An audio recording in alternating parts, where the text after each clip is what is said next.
Everywhere Jesus went, people flocked to him. They wanted what he was offering. They wanted inspiration. They wanted healing. They wanted God. Mark's gospel tells us that so many people were coming and going, Jesus and his apostles did not even have a chance to eat.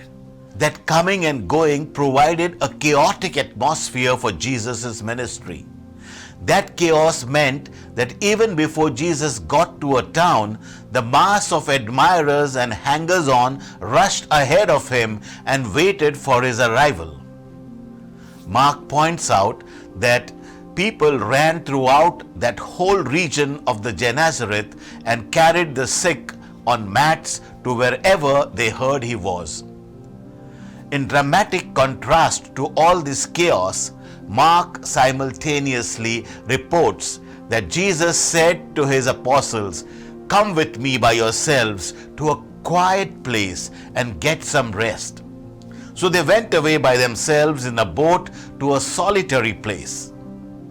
First of all, our work and ministry could create a chaotic situation. Chaos came to Jesus because people were attracted to him. The needy and the sick came to him. The people who were looking for an authentic relationship with God came to him. The people who wanted to hear the truth about life came to him. Jesus was a man people flocked to like tiny pieces of metal attracted by a magnet. That caused a mob atmosphere much of the time. That caused chaos. Nobody could protect Jesus from the crowds. Everyone wanted a piece of him. The poor and the downtrodden wanted him to help them. The sick and suffering wanted healing from him. The lonely wanted fellowship with him. That made for one chaotic incident after another as the Lord moved from place to place. People were fascinated and attracted to Jesus. People were attracted to Jesus' integrity. Jesus was a man who said what he would do and did what he said.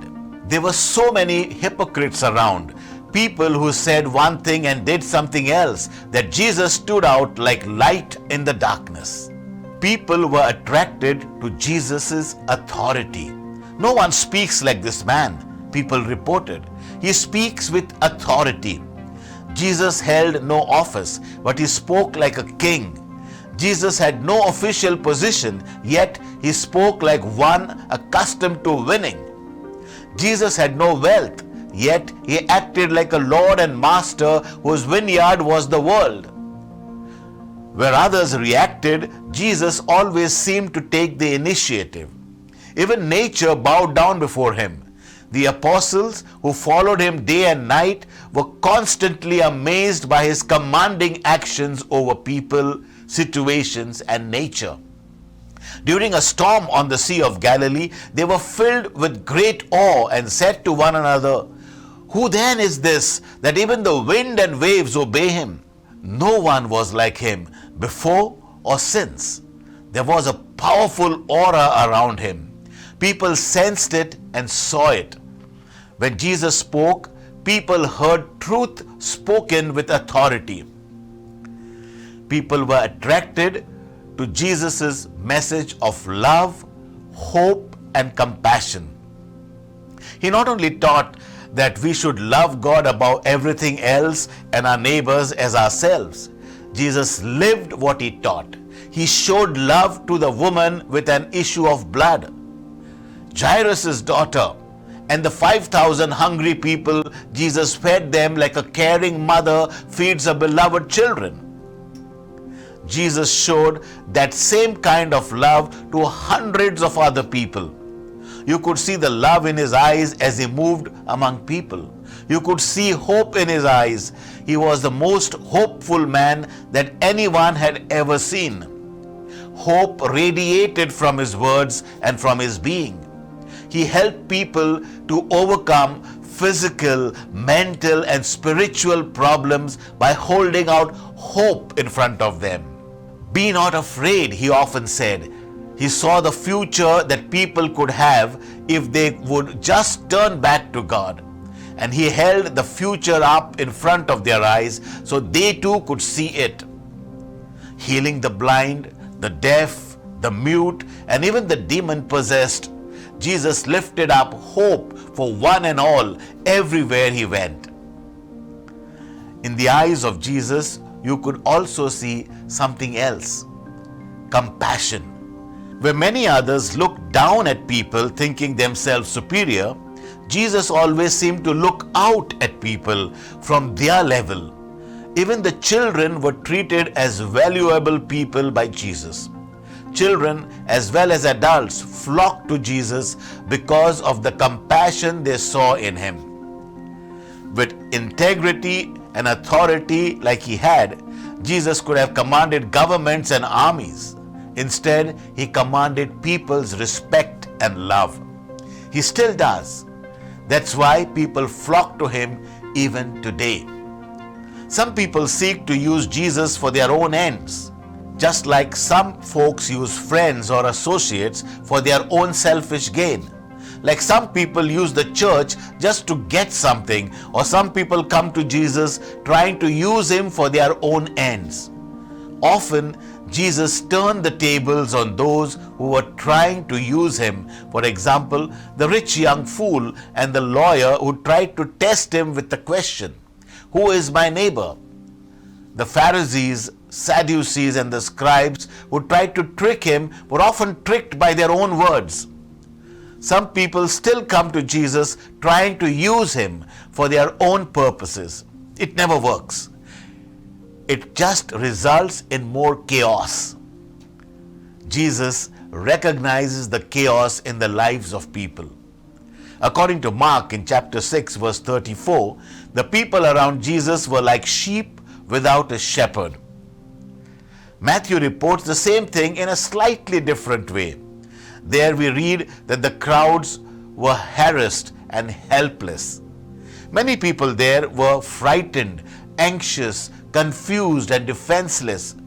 Ever feel that way? Ever experience the chaos that abounds all around us? Chaos is catching. Have you ever succumbed? There is no doubt that there is chaos in the world we live today.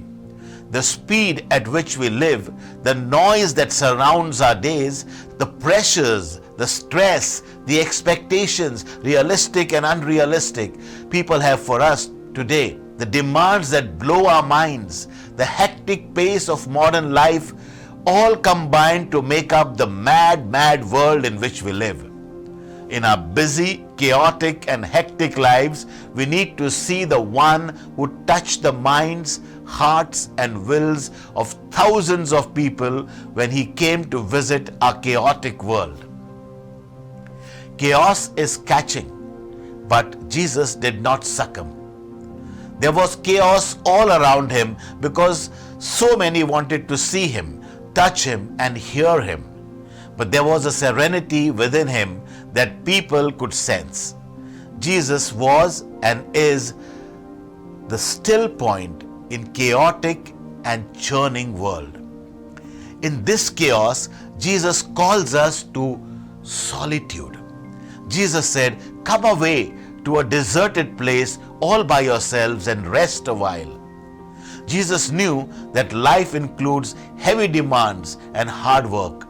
Life has to have a counterpoint of rest, a time of recouping, and a healthy rhythm.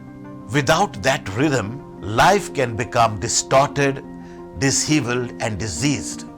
People in the marketplace must be balanced by meeting God in a quiet place. That's why Jesus took his disciples to a deserted place, a place of solitude. The disciples of Jesus had just returned from a mission of preaching and teaching the Word of God. They had been involved in healing many diseases. The preaching, teaching, and healing had taken something out of them. They needed to have something put back into them. They needed some time to speak with God in order to be effective when they spoke for God. We are like them in this respect. Actors have intermissions. Cricketers have an innings break. Football players need half-time break. Christians need meaningful intermissions in their lives too. We need time to refresh ourselves in the presence of God. Daily devotions can be that kind of break away from work. Prayer is the proper balance for work. Retreat can lead to a more meaningful re-entry. When that retreat is more than just a rest, when it is intentionally centered in God, it is called solitude. To meet life's chaotic demands, we need some kind of a retreat, a time of solitude with God. A retreat preacher put it this way to a group of church leaders: we are here to retreat by being with God so that we can re-enter the ministry really being with God's people. And so, if you feel tired, retreat back to God. If you feel lonely, retreat back to God. If you feel depressed, retreat back to God. If you feel sad, retreat back to God. Jesus is waiting for you to make you whole. Praised be Jesus Christ.